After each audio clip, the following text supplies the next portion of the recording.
Je cède maintenant la parole au ministre du Tourisme, le député de Matane. Monsieur le ministre, en vous rappelant que pour votre formation politique, il reste 16 minutes 30 secondes.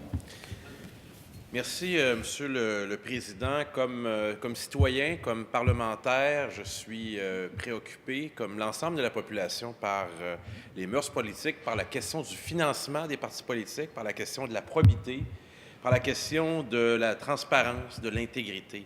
Et je le suis encore davantage parce que j'ai eu l'occasion de présider à 2 reprises la campagne de financement national de ma formation politique. Je sais de quoi est constitué le financement du Parti québécois. Il est constitué d'innombrables heures consacrées par des bénévoles au financement par petits dons d'une campagne de financement national.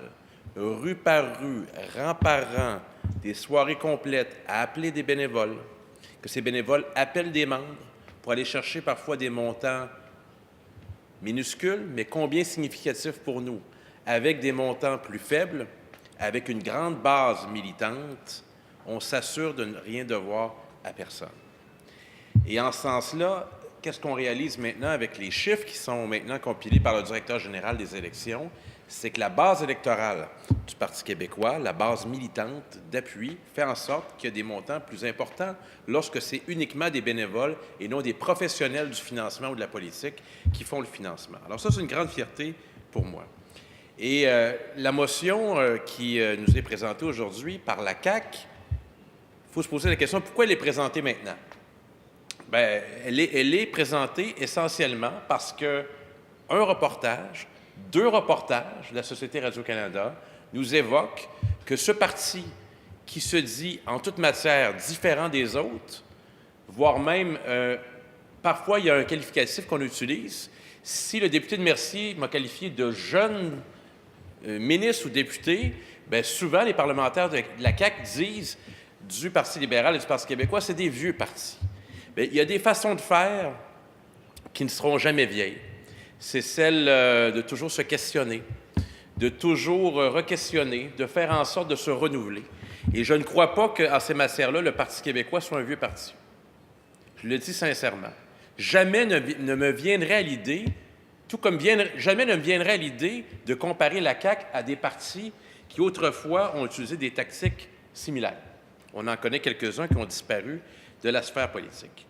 Alors, en matière d'intégrité, le Parti québécois a décidé, dès sa première élection, en 1976, d'ouvrir le grand chantier de la probité dans le financement des partis politiques. Fini les caisses occultes. La loi sur le financement des partis politiques, qui a été amenée par le gouvernement de René Lévesque, a permis de discipliner les mœurs politiques. Évidemment, avec le temps, certaines personnes mal intentionnées ont réussi à contourner les règles. C'est pourquoi que c'est toujours un chantier qui doit être en mouvement, puis nos méthodes sont perfectibles.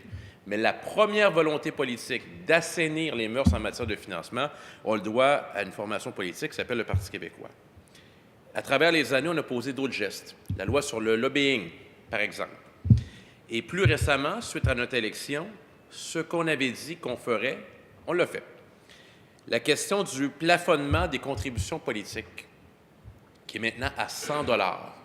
Il y a quelques années, c'était de 3 000 $. Moi, j'avais salué la volonté du Parti libéral à l'époque de faire passer de 3 000 à 1 000 $. Mais de 1 000 à 100 $, ça s'imposait aussi.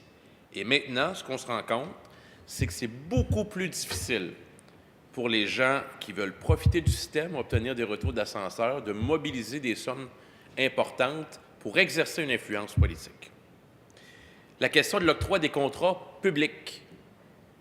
Cette question-là, on l'a abordée de front pour faire en sorte qu'on traite seulement avec des gens qui sont intègres, des entreprises intègres. Les maires accusés aux criminels, un autre chantier qu'on a ouvert. Et évidemment, la commission Charbonneau, on l'a réclamée. Et puis, on savait très bien qu'elle allait toucher non seulement le gouvernement en place, mais d'autres gouvernements, en l'occurrence le nôtre qui était là avant. Parce que notre formation politique a exercé le pouvoir à 3 occasions, en fait, dans 3 séquences différentes. Alors, on n'a pas peur de ça. Et là, ce qui arrive et ce qui motive la motion de la CAQ, le député de Chauveau a dit « Je ne suis pas surpris ». Alors, s'il n'est pas surpris, pourquoi n'ont-ils pas révélé d'eux-mêmes ce qui s'était passé à la CAQ? Pourquoi n'ont-ils pas porté écho aux propos de Gilles Taillon qui disait « Il me semble qu'il y a quelque chose qui ne fonctionne pas ». Jamais entendu ça ici, M. le Président. Jamais. On a ridiculisé Gilles Taillon, certains parlementaires de la CAQ, entre autres. On en saura plus un peu plus tard sur ce qui s'est vraiment passé, mais je dis seulement une chose. N'eût été des reportages de Radio-Canada, on n'aurait pas la motion qu'on a aujourd'hui.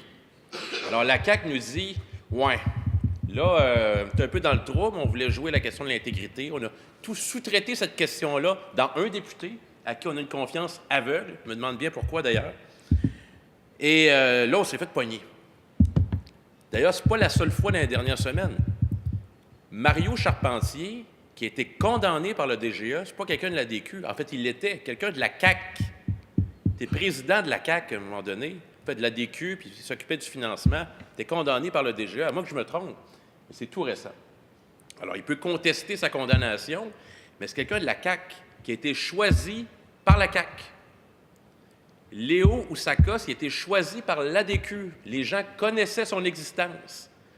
Alors, ce qui aurait été encore mieux de la part de la CAQ, c'est de dire, écoutez, on ne va pas banaliser ce qui s'est passé, mais au lieu de dire, oui, mais il y a les autres aussi, ça, ils le font souvent, qui regardent leur propre pratique. Leur propre pratique. Et depuis 1994, le nombre de condamnations par l'ADQ, barre oblique, CAQ, est importante, depuis 1994. Il y a un ensemble d'événements qui sont survenus.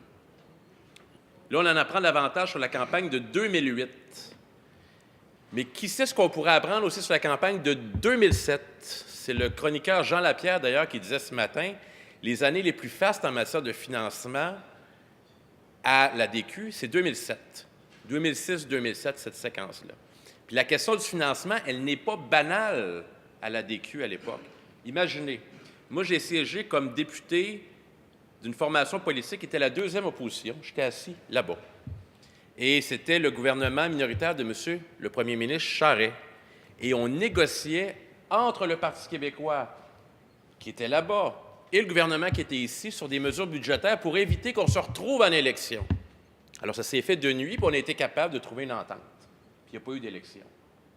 Où était Mario Dumont de la DQ au même moment où il aurait dû faire preuve de responsabilité? Bien, il avait préféré faire du financement à Montréal. Alors, ces questions de financement-là, elles sont bien inscrites à la DQ également. Je termine en disant que le directeur général des élections, c'est une instance qui est respectée de tous. On a tous en tête, entre autres, Pierre-F. Côté, personnage qui nous a quittés, malheureusement, qui a inspiré l'ensemble de ses successeurs. Le DGE prend des décisions qui sont incontestables. J'en suis la preuve vivante. Sur la question de la carte électorale, les décisions qu'il a prises avec le comité de la représentation ne m'ont pas fait plaisir.